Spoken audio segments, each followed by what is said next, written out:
Hello, you're watching TVP World News. I'm Jonasz Rewiski. Speaking with Ukrainian President Volodymyr Zelenskyy on the sidelines of the Munich Security Conference, US Vice President JD Vance stressed that the Trump administration's goal is to achieve a lasting peace to prevent another conflict from erupting in the near future. In response, Zelenskyy expressed his gratitude for the American support, underscoring that Ukraine needs real security guarantees in order for a lasting peace agreement to be achieved. Good afternoon, everybody. We're, of course, happy to welcome the Ukrainian delegation led by President Zelenskyy. We had a number of fruitful conversations, a number of things for us to follow up and work on. And fundamentally, the goal is, as President Trump outlined it, we want the war to come to a close. We want the killing to stop. But we want to achieve a durable, lasting peace, not the kind of peace that's going to have Eastern Europe in conflict just a couple years down the road. So we had a number of good conversations about how we might accomplish that together, and certainly we'll have many more in the days, weeks, and months to come. President Zelenskyy. President Zelenskyy. Thank you so much. Thank you very much. Very briefly, I think Vice President said everything and absolutely correct. We are very thankful for American support. President Trump, we have good conversation today. Our first meeting, not last, I'm sure, and really what we need to speak more, to work more, and to prepare the plan how to stop Putin and finish the war. We want peace very much, but we need real security guarantees, and we will continue our meetings and our work, and we will be very happy to see General Khalek also in Ukraine in this closest time. Thank you, Vice President, for meeting. Thank you, colleagues. Thank you so much. Move forward if Ukraine is not ready to come to the table with Putin. If Ukraine is not ready to speak with Putin at the table, how do you move forward? Will you still negotiate? Well, look, I think the way that this conversation moves us forward is, first of all, you have great members of the Ukrainian delegation. You have our incredible Secretary of State, Marco Rubio, here. We have General Kellogg. It's important for us to get together and start to have the conversations that are going to be necessary to bring this thing to a close. That's all I'm going to say for now, because I want to preserve the optionality here from the negotiators and our respective teams to bring this thing to a responsible close. Thank you all and have a good night. How do the people of Ukraine feel about the proposed peace talks? Some, such as Miroslava, a 23-year-old student, say that the prevailing feeling is that of betrayal. While Ukrainians are tired of the war, they remain skeptical about the ongoing political maneuvering. Our Kiev correspondent Osk Kateji has more. There's obviously a lot of exasperation here in Kiev with things like Donald Trump calling Putin before calling Zelenskyy. That seems to have gone down rather badly. It's important to note that we are really light on details of any kind of plan being put forward by the US. So there really isn't any detail that people here can dig into to start trying to assess what the US plans mean for Ukraine, what they mean for the war. There's just a lot of talk coming from US officials, and some of it is contradictory, to put it lightly. So let's take a listen to what some Ukrainians had to say about how they feel about the ongoing developments. I think it's awful. Of course, his idea to stop this war is great, but not asking what Ukraine says, speaking only with Putin directly without us, it's a disaster for us. What his plans are is to rob Ukraine of as much as possible, not to make peace here. I find it difficult to understand why would anyone make the first call, a call to a president of a country that has attacked another country, a president who is a terrorist, and only after that talk to the president of a country that has to defend itself. It is a very surprising decision made by President Trump, very strange. I do not want to see everything in black, as they say, but it looks like Ukraine has been betrayed. So there you can hear quite clearly the people here in Kyiv are getting rather frustrated with these talks and how they're developing. But as I said, it's really difficult for people to gauge what's going on without getting those kinds of details. And as the proposals are very detail light at the moment, that confusion, that frustration looks set to continue until we see more clarity, at least from the United States. Ukrainian President Volodymyr Zelenskyy has expressed deep concern about the direction of the ongoing war and stressed the crucial role of US support in Ukraine's survival. His comments come amid US President Donald Trump's recent conversation with Russian leader Vladimir Putin. Can Ukraine survive without US military support? Probably it will be very, very difficult. And of course, in all the difficult situations, you have a chance, but we will have low chance to survive without support of the United States. I think it's very important, critical. But I don't want to think about it. Yes, we have to think about it. I don't want to think that we will not be strategic partners. I don't want to think about it because it will make a pressure on morality of Ukrainians, and it will be worse the thing from the very beginning of the war. But now we increased our production. That we really can count on our level of defending industry, but it's not enough. Your concern being without US military support, Ukraine would be vulnerable to another attack by Russia in another few years. Is that your concern? Yes, I think this can be. This is really what he wants. He wants pause, prepare, trained, take off some sanctions because of ceasefire and etc. Ukrainian MP Oleksiy Goncharenko raised concerns about a possible shift towards isolationism in US foreign policy, asking whether the current US administration was losing interest in Ukraine and Europe as a whole. In an interview for TVP World, Goncharenko then commented on remarks made by US Vice President JD Vance in Munich. So let me start with a question that you've asked during the panel with President Zelenskyy. Do you believe that the US is indeed pursuing an increasingly isolationist policy? JD Vance criticized Europe, right? But he did not mention much on Trump's plans for Ukraine. So where is he going with this?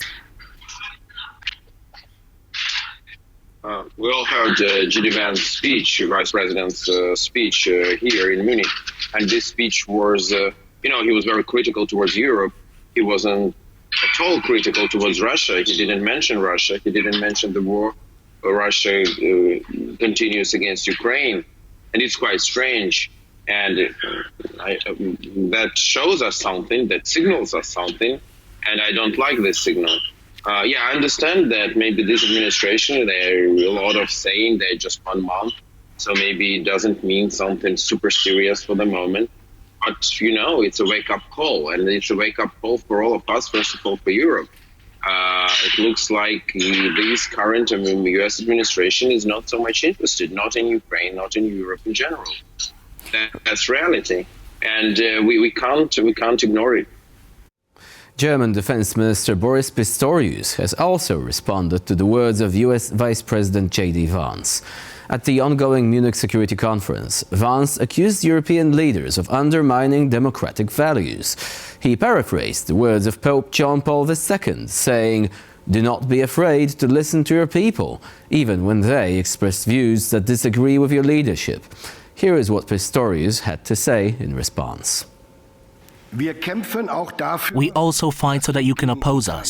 That is how the German army sees itself, and it also stands for our democracy. This democracy was called into question earlier by the US Vice President for the whole of Europe. He spoke of the annihilation of democracy, and, if I understood him correctly, he compared conditions in parts of Europe with those in authoritarian regimes. Ladies and gentlemen, that is not acceptable. That is not acceptable. And this is not the Europe and not the democracy in which I live in and in which I am currently campaigning. This is not the democracy that I experience in our parliament. In this democracy, every opinion has a voice. It allows, in parts, extremist parties like the far-right AfD to campaign quite normally, just like any other party. That is democracy. The Director General of the International Atomic Energy Agency, Rafael Grossi, has announced that radiation levels at the Chernobyl nuclear power plant have remained unchanged following Friday's Russian drone attack, which destroyed a part of the plant's containment unit. Grossi has also revealed that the agency was forced to halt the rotation of experts monitoring the Zaporizhzhia nuclear power plant due to intense military activities earlier this week. What happened last night or in the early hours of this morning was an attack with a drone, with a conventional explosive charge, which affected superficially the roof of the containment, the new containment sarcophage there, which is in and by itself a very serious thing. But of course, we were able to determine that there had not been any compromise into the radiation area, and there hasn't been any release. At the same time, this indicates just 2 days ago, for the first time since we established the permanent presence of the IAEA in Zaporizhzhia, the rotation of my experts had to be aborted because of the increased military activity there. The first time we passed, and I was there, we were under fire, but after that, we had been able to rotate 26 teams from the IAEA, and the other day we had to withdraw them because there was a lot of military activity. So the first thing we have to try to get is to the end of at least this phase of the conflict without a nuclear accident there. The US Secretary of Defense visited Poland on Friday.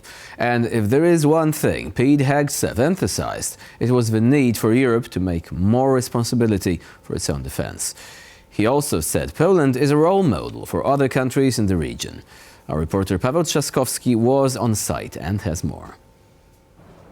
This was the first bilateral meeting of the US Secretary of Defense Pete Hegseth, and the fact that it happened in Poland was not a coincidence, according to Hegseth himself. He said that Poland, planning to spend more than around 5% of its GDP on defense in 2025, shows that it takes its defense responsibilities seriously. Member countries in NATO need to spend more, need to invest more, need to have more skin in the game for their collective defense. That is not just a suggestion from the United States of America, that is a direct request which we will follow up on as a reflection of their desire and commitment to actually defend their own backyard. Poland is a country that understands the threats. It can see and feel because of its history, where the threats often meant that in our beloved country were warlike activities, we basically had war. We didn't have our independence, and we didn't have opportunities of self-determination in this country. Having regained that, we know how important peace and freedom. Secretary Hegseth later in the day also met with President of Poland, Andrzej Duda. After today's conversation, I can say that I firmly believe that Fort Trump will indeed be built in our country, and that the period of Donald Trump's presidency will be a strengthening of the Polish-American alliance, including the military one, and thus of Poland's security. Hard power, stepping up, and peace through strength. That was the main message of the US Secretary of Defense Pete Hegseth during his Friday's visit to Poland. He said that Europe should not have the perception that the US will also be present on the continent, and therefore Europe should take the responsibility in its own hands, because only strong deterrence means lasting peace. From Warsaw, Poland, for TVP World, I'm Paweł Trzaskowski. Mass protests continue in Serbia following the collapse of a railway station roof in October that killed 15 people. Ahead of a major demonstration planned for Saturday, a large group of protesters gathered in the central Serbian city of Kragujevac on Friday evening to share their frustration with the current state of affairs in the country. The student's story is a real story, a story of truth and story for change. We want a country where we will stay. We don't want to leave this country, and that's why we are doing all this. The goal is to make our institutions work so that we stay in Serbia, so that some kind of harmony is created, so that people just live with love in this country. These demands are completely rational, and they must be fulfilled. It is logical that we get something like this, and we will keep pushing until our requests are fulfilled. I've been here since the beginning. I was there when it was most frightening, but the fear has been overcome and we are moving forward. It is a bit difficult, but what can we do? We are where we are, and we are still fighting and cooperating, and that's all. And with this, we conclude our news bulletin. Please stay with us here on TVP World for more latest news and updates.